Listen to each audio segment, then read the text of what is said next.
Welcome to the Naughty Works. In this issue/episode video, I'm going to explore creating custom pattern brushes. I'm using Adobe Illustrator 2018 and 2019 specifically to show an issue I'm having with 2019 that I discovered this morning. And I'm just curious if anyone else has the same issue. And if you've never created a custom pattern brush, it's not that hard. It's actually relatively easy to do, and you can do all kinds of things with it. I typically use it for creating borders for page backgrounds or sections. They're really cool for making headers. You can do all kinds of cool things with them. So without further ado, let's get started with 2018 Adobe Illustrator. So this is Adobe Illustrator 2018. I'm going to go ahead and start with making let's do a circle. A black circle. Sorry, I didn't touch that. That was Alexa. I just got her Wednesday night, Thursday morning. Apparently, I said her name. I didn't know I did. So anyway, we're going to make a black circle. Make it, hold the shift key so it's concentric. Perfect circle. So there we go. Just drag it down to the middle for right now. And then I'm going to go up here and grab a line tool. Change to stroke. And I'm going to drag it all the way over, using the shift key again to keep it so it's there. I don't like that one, so let's get rid of it. Let's try this again. Stroke, my line, shift key, we're going to drag it to about there. Let's go ahead and let's try 20 pixels. That looks pretty good. Let's go up to 25. There we go. Typically, I do the line first, and then I go up to path, then over to outline stroke to get it as a rectangle. You can also just create a rectangle. I just do it as a line first, so I get the perfect number of pixels I want. It would give you a very granular control to it, but you don't have to be that finicky. And so here I got a line above the circle, and I'm going to hit the Alt key, and I'm going to just hit the down arrow once. That creates a duplicate of my line, and I'm then going to hit the Shift key while doing the down arrow to kind of get it below the circle.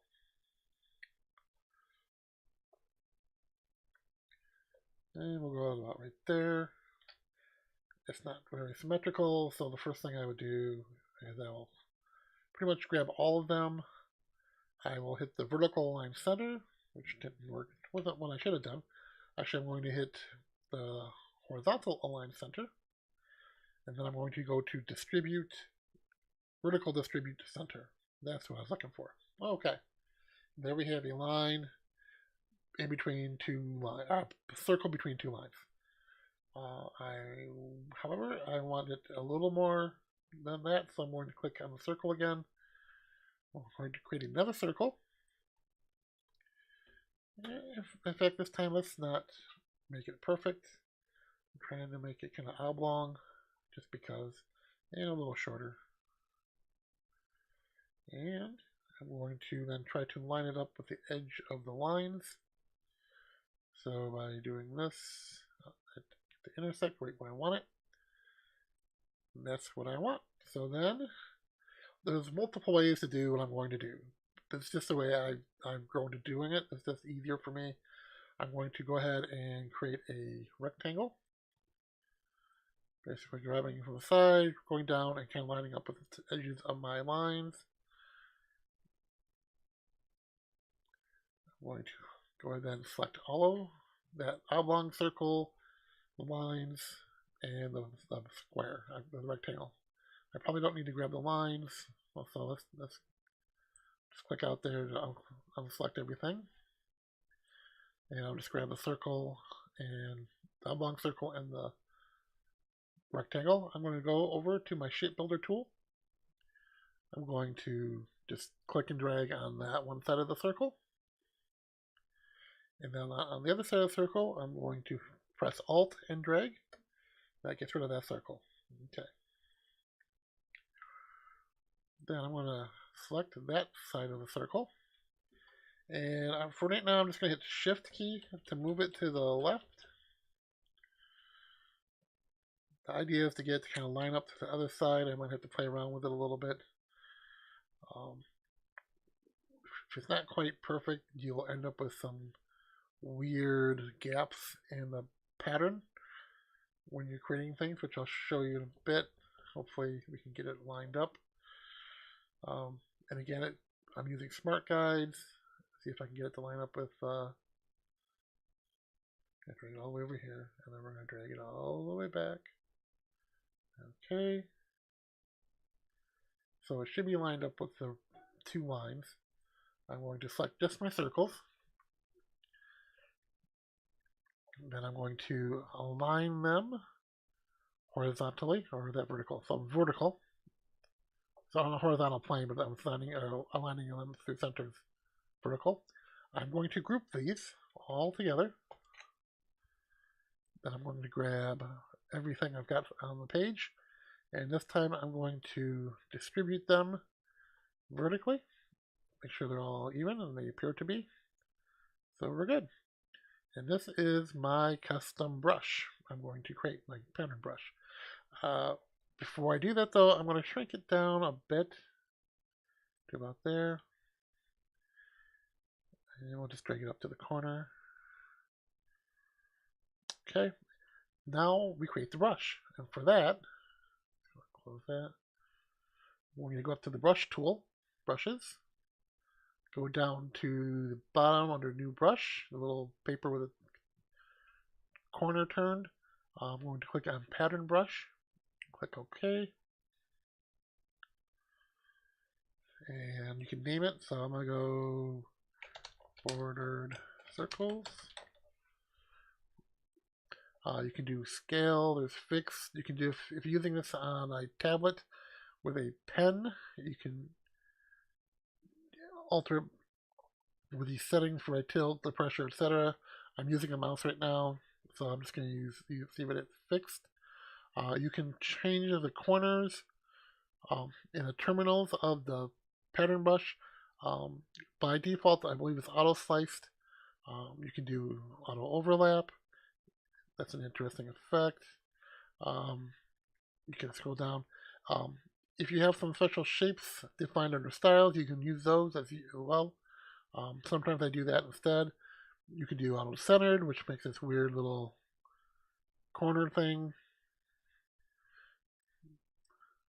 Auto in between. I'm just going with auto slice just because I like the way it looks. You can also do the inner corner, which I'm going to set to the same value for consistency. You can also do terminated for the beginning and the end of the line. Typically, you'll have to define that as a style beforehand, which I believe is over here. I think it's a style, whatever they call it, shapes. You do it as a shape. So I don't use it a lot, so that's why I'm not real familiar with the terminology, but I'm pretty sure it's a shape, a predefined shape. Maybe I'll make a video on how to do that. You can flip along the vertical and horizontal axes if you want. You can fit it to stretch, which is by default. You can add space to fit, which to me just looks clunky. I don't know why it ever would. Approximate path. Again, something I don't typically use. To me, it looks the same as stretch to fit. Might be slightly different. But I just typically go there. And again, for method, I change it to tints this way. If I want to color it to a different color, I can. Click OK. And we're done. For now, I'm going to go ahead and hide. Make sure the lines in the circles are grouped. They are. I'm going to go ahead and hide them. Then I'm going to go over here. I'm going to swap out my fill for a black border. I'm going to click on the rectangle shape and draw a big old rectangle. From there, I will then, this will be a 1 point uniform basic line rectangle. I'm going to go over to my brushes, and now my new brush is down at the bottom. under the pattern brushes, I click on it, and there it is. And that's my brush. I can come up here under stroke for the line, and I can change it. So if I want it smaller, I can make it smaller. If I want to make it bigger, I can make it bigger. Make it as big as I want. You can get some really interesting effects doing that this way, just to play around. I typically, if the brush is a little bigger, I might go down to 0.75 or 0.5. If the brush is small anyway, I'll probably just leave it at 1 point. So the size of your brush when you define it affects the size based on 1 point. So there's my border. Typically, I would take this. I would do some other effects in Illustrator. First thing I would do is I would go to Object and Expand Appearance, and then I would normally go into my Pathfinder tool and just use this to fill in any lines. But because it's auto sliced, it causes issues. So you really can't do that. So I hit Control Z. You can open up the group and you can kind of go to individual ones and link them together with the Pathfinder tool or with the Shape Builder tool. You would have to play around a little bit with the corners for the auto slice, or just leave them that way before you port them in. Thing is, if you port it into Photoshop, a lot of times if there's a line here where the two items come together, you'll see that if you apply a style to it. So sometimes you got to do a little bit of manipulation in Illustrator before you take it into Photoshop. At this point, I would normally copy it here. I would open up Photoshop, create a new object or my existing object, my PSD.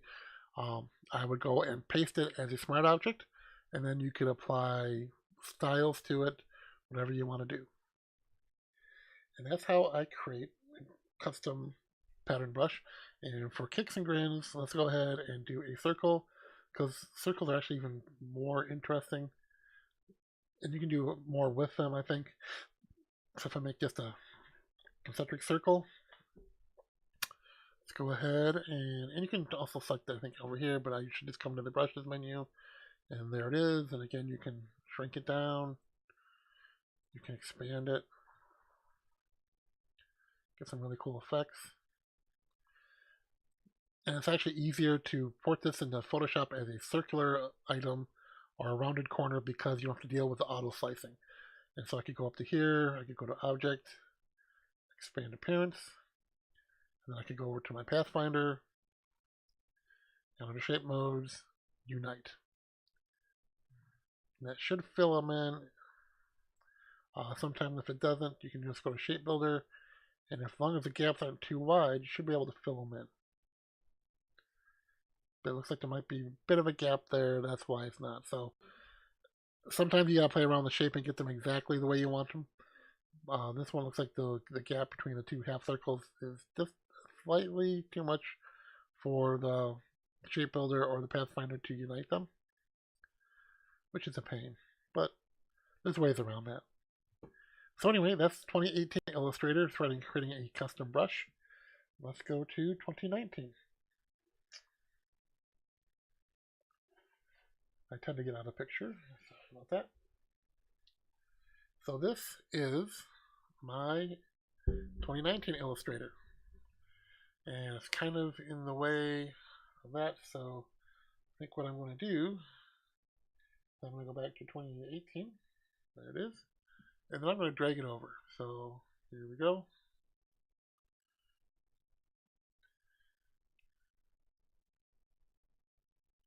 Here we go. Okay. This is 2019. It's the same thing. I mean, the only reason I'm showing you is because I have a weird error that I am getting. And let's go ahead and create a different shape. Let's do a square. Come on, square. And I want to fill, not a stroke, so we're going to reverse that. And then for kicks and grins, let's go into ellipse and create an ellipse, a little bit smaller. And to cheat, we're just going to grab both of them, and we will just do center line, and vertical align. I'm going to go to Pathfinder, and I'm going to minus the front. So we get this little hole. Now I can stop right here, but if I do, you'll basically get a solid line with a bunch of white holes. I don't want to do that. I'm going to do something different. So I'm going to grab another rectangle, align it with the center of my previous rectangle with a circle hole in it now. I'm going to grab both of them. Again, you can do this other ways. It's just the way I prefer to do it. So I can use Shape Builder to grab that piece. I'm going to hit the Alt key to get rid of that piece, Alt key to get rid of that piece. Then, for the magic, I'm going to grab this side and hit the Shift key and bring it over here. Real simple shape. I could do some, I could put like a little piece in between there if I wanted to, but right now I just want to show the gap. And the reason I do this is you'll see it. I can actually then this time I'll do a rectangle. I'm going to line the rectangle up on top. We'll go ahead and move it down, and then I'm going to use the Alt key to make a copy and put that at the bottom.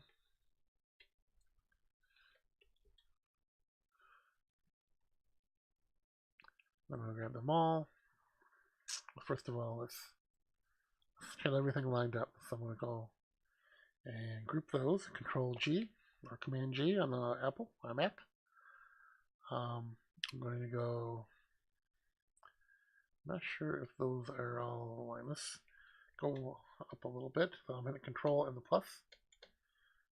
Yeah, it looks like that. Oh, it looks like it should be lined up. Yeah, they look like they're lined up. So I'm going to grab all three of these. And I'm going to go and do a distribute vertical center. Brings it up just a tad bit. Again, I want to see the whole page.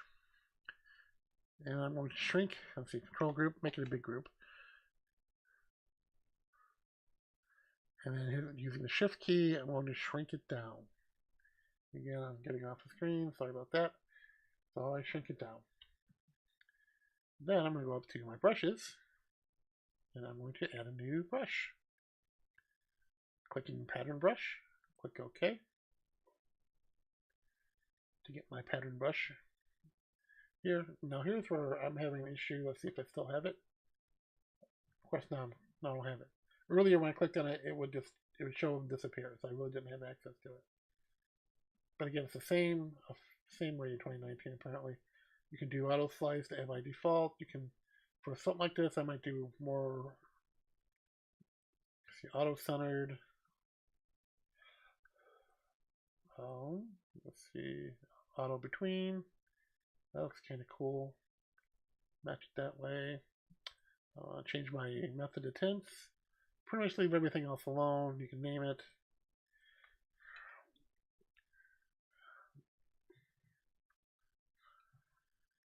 Empty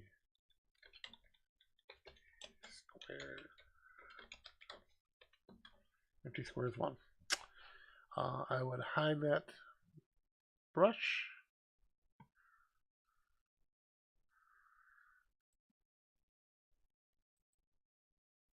Actually, I hid the whole layer. Let's turn the layer on.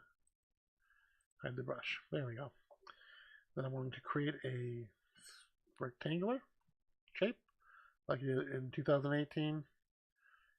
Fill it with my new pattern. And there we go. Looks kind of cool. Again, we can make the stroke bigger. We can make the stroke smaller.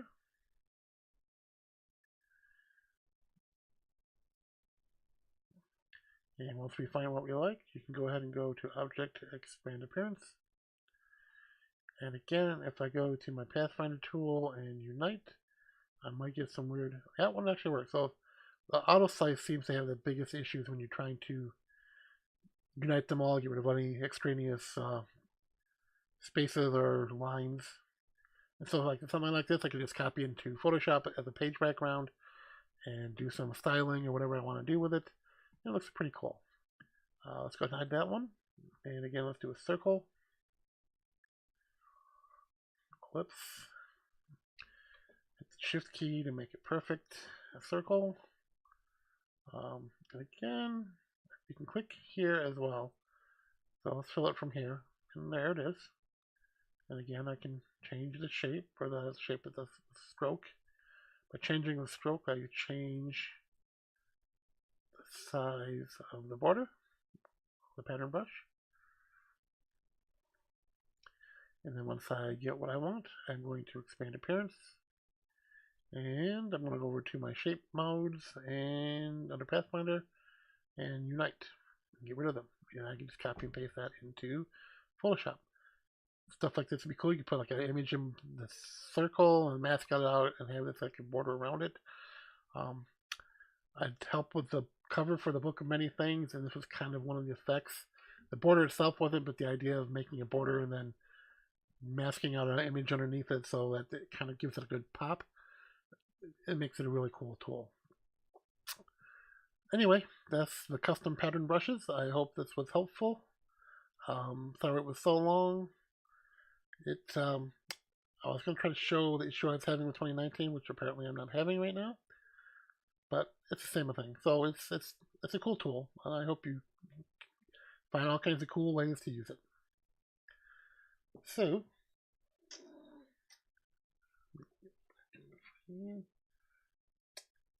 thank you for watching the video. I hope you got some value out of it, and hope to create more like these in the future. Although I'm sure everyone else has already. But thanks for watching.